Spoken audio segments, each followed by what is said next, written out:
वो घर बैठने के लिए तैयार हो जाएंगे अगर खान से मायूस हो जाते हैं, मगर नून लीग और पीपल्स पार्टी को शायद वोट ना डालें। ये है आपकी नई मिडिल क्लास। ठीक, तो खान उसका पूरा फायदा उठा रहा है।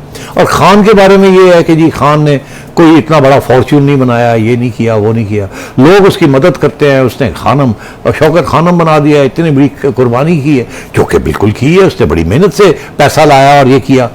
तो अब जब खान सियासत में आया है तो खान की सियासत जो है वो और उसका रंग है, मगर लोग अभी उसको बेनिफिट ऑफ द डाउट दे रहे हैं। तो आपने पूछा लोग क्यों उसको सपोर्ट करते हैं या अभी भी क्यों समझते हैं कि वो सही कह रहा है, ये इस किस्म के बहुत से रीजंस हैं जिसकी वजह से इसके सपोर्टर्स आपकी मेरी बात सुनने के लिए तैयार नहीं है जब उनके।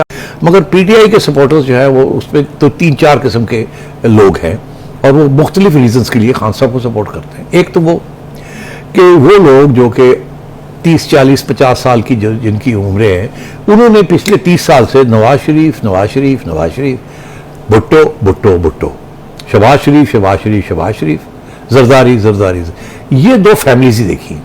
अब तारीख हमें बताती है कि ये एक हद तक ही चलता है। या तो होता है यहाँ जन्नत बन जाती, या नवाज शरीफ के ज़माने में जन्नत बन जाती, या जरदारी साहब के ज़माने में बन जाती, या अगर ना भी जन्नत बनती तो मामला तो सिलसिला रियासत का और जमहूरियत का चलता। मगर इन्होंने ये देखा है कि वो एक दूसरे के गले पड़ते रहे।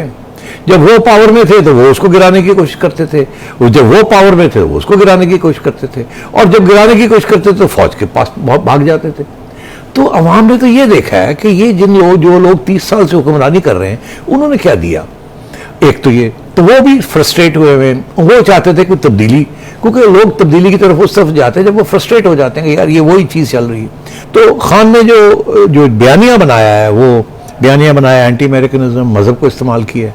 और फिर उसने जो ये बात की है ना आज़ादी की, खान ने शुरू में, आपको शायद याद है कि नहीं, खान ने सबसे पहले 80 की दिहाई के अंदर जब ये भी क्रिकेटर था और नया ये आया था क्रिकेट छोड़ के वर्ल्ड कप को 90 की दिहाई में, तो इसने बात की थी ब्राउन साहब।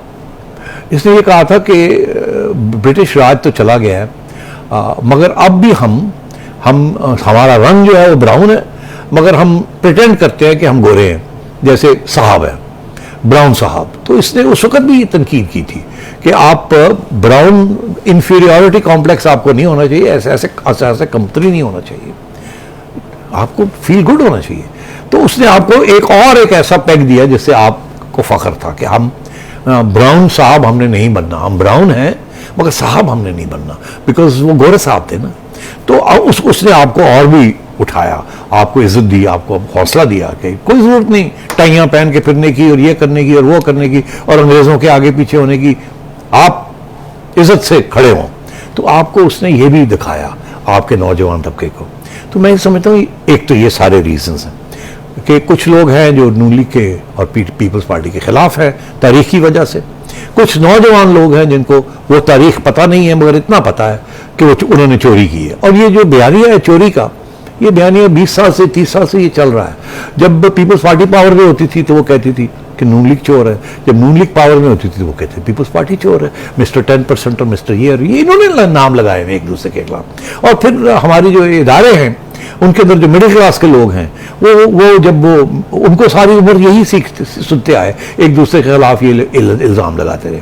तो इनकी भी गलती, खुद अपने ऊपर ये इल्ज़ाम लगाए हैं चोरी के। तो अब लोग कहते हैं ये तो एक दूसरे को खुद मानते हैं चोर है, तो वो बयानिया भी बैठ गया है। आगे हम हकायत रखते हैं, फैक्ट्स रखते हैं, वो यकीन करने के लिए तैयार नहीं, क्योंकि वो इसलिए तैयार नहीं है क्योंकि अगर वो मान जाए ये बात तो फिर वो कहाँ जाएंगे?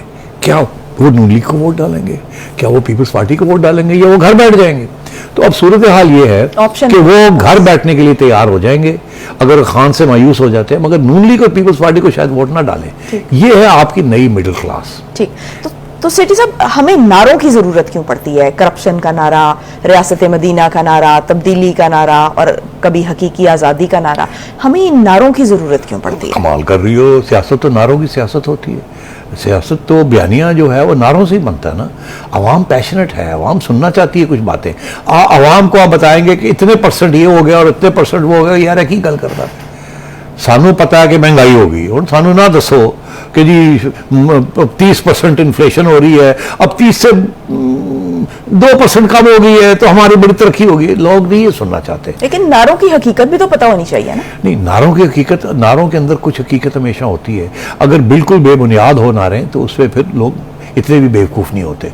मगर दूसरी बात यह है उस्मान कि प्रोपेगेंडा जो है, देखिए आपका ज़माना है सोशल मीडिया का, हमारा ज़माना है सोशल मीडिया का ज़माना नहीं था। हम अखबारें पढ़ते थे, उसके बाद हमने टेलीविज़न देखना शुरू किया। वहाँ बड़ी बैलेंस किस्म की लोग सोच के बात करते हैं, वहाँ हकीकत और बयान की जाती है, क्योंकि आपके सामने कुछ और बंदा भी बैठा होता है। मतलब ये जो सोशल मीडिया है, जब से इनको आज़ाद किया आपने सोशल मीडिया को, तो ये हकीकत जो है, ये बयान फैक्ट्स जो हैं, उसकी तवज्जो, उसकी तरफ ना तवज्जो है ना उसकी अहमियत है। जो बंदा चाहे बना दे, उसको 10 दफ़ा आप वो गूंजेगा 10 दफ़ा, खान एक बात 10 दफ़ा कहेगा, लोग कहेंगे ये सही है।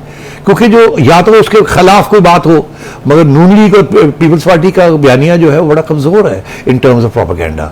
उनके पास वो सोशल मीडिया की मशीन ही नहीं है जो खान साहब ने बनाई है। तो खान साहब के जो लोग हैं उसके दो किस्म के लोग हैं, एक वो जो पैसा लेके काम कर रहे हैं, जो खान साहब के जो सपोर्टर्स हैं उनको पैसा देते हैं, वो करते हैं। मगर इससे ज़्यादा अहमियत ये है कि उसमें ऐसे लोग भी हैं जो कोई पैसे के बगैर काम कर रहे हैं, क्योंकि वो यकीन रखते हैं कि जो वो कह रहे हैं खान साहब को सपोर्ट कर रहे हैं, हाँ वो झूठ बोल रहे हैं, doesn't matter to them because they believe so passionately in Khan. Noon league के अंदर ऐसे लोग कम हैं, पीपल्स पार्टी के अंदर ऐसे लोग कम हैं, इसलिए वो बयानिया एक जो है वो बिक रहा है, दूसरा बयानिया है या है नहीं, या उस शदीद तरीके के साथ बिकता नहीं है। ठीक है।